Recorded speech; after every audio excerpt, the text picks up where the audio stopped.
إذا فوز يعني يخليك تلعب بهدوء أكتر في ماتش العودة في مركب محمد الخامس قدام الرجاء، ولكن ليس فوز مطمئن ولا مريح يخليك تروح بأريحية شديدة جدا قصاد فريق سريع وعنيد وقوي جدا جدا في الالتحامات.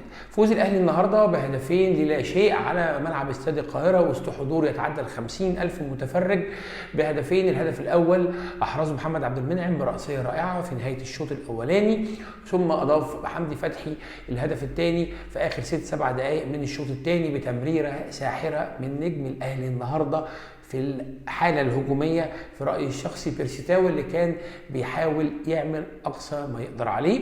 وزي ما قلت هو فوز جيد، فوز يخليك تروح تفكر وتلعب بهدوء، ما تبقاش مضغوط نفسيا وعصبيا، ولكن مش فوز أبدا يخليك تروح في حالة استرخاء إن أنت صاعد أو إن أنت كسبان زي مثلا سان داونز النهارده كانت الجزائر، كانت شباب بلوزداد 4-1 في الجزائر.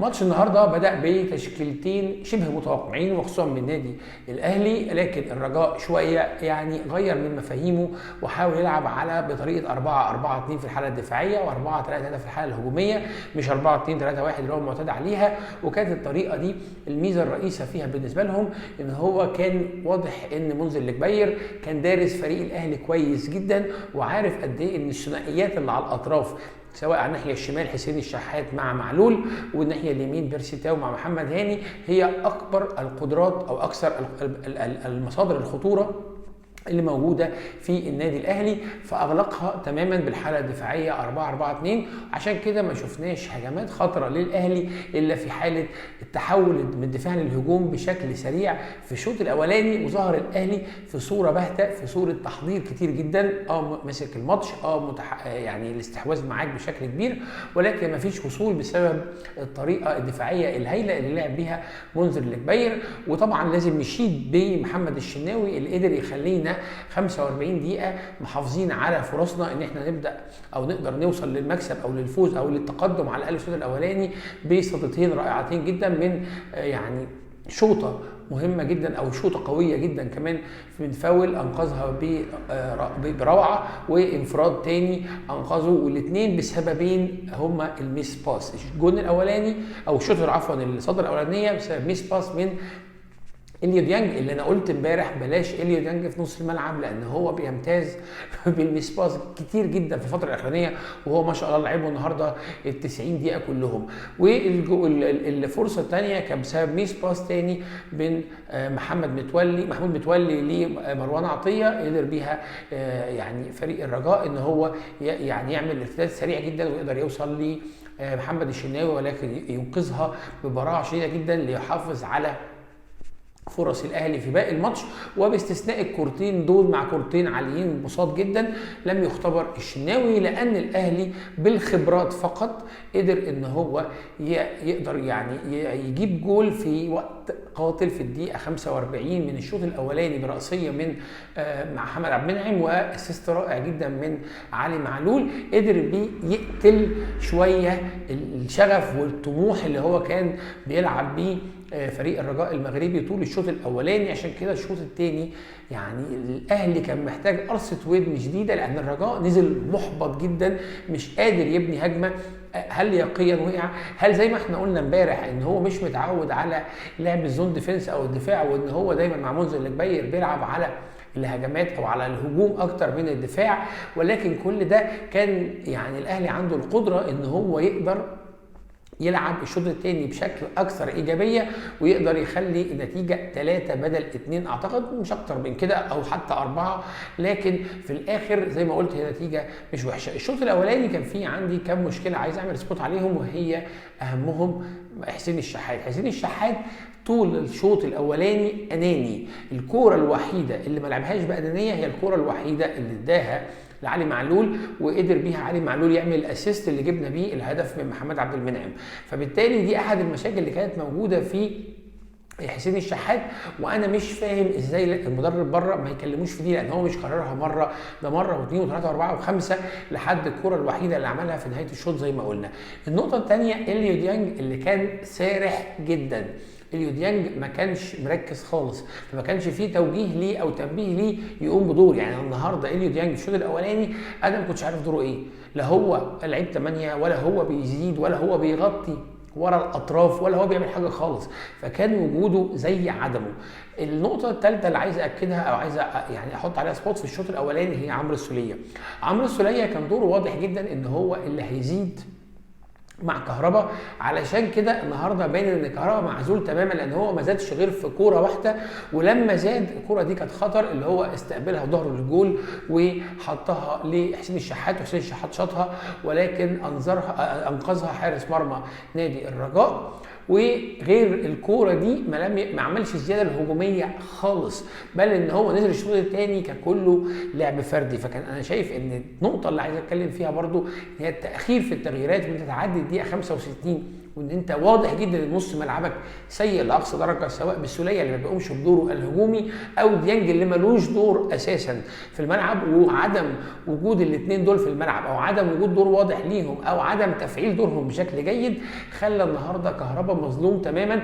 كهربا كان بيحاول على فكره، راح على كذا كوره، راح على الاطراف، حاول يهرب، حاول يعافر، جاب جول واتحسب اوفسايد، هو اوفسايد فعلا، عمل الكلام ده كله ولكن هو معزول.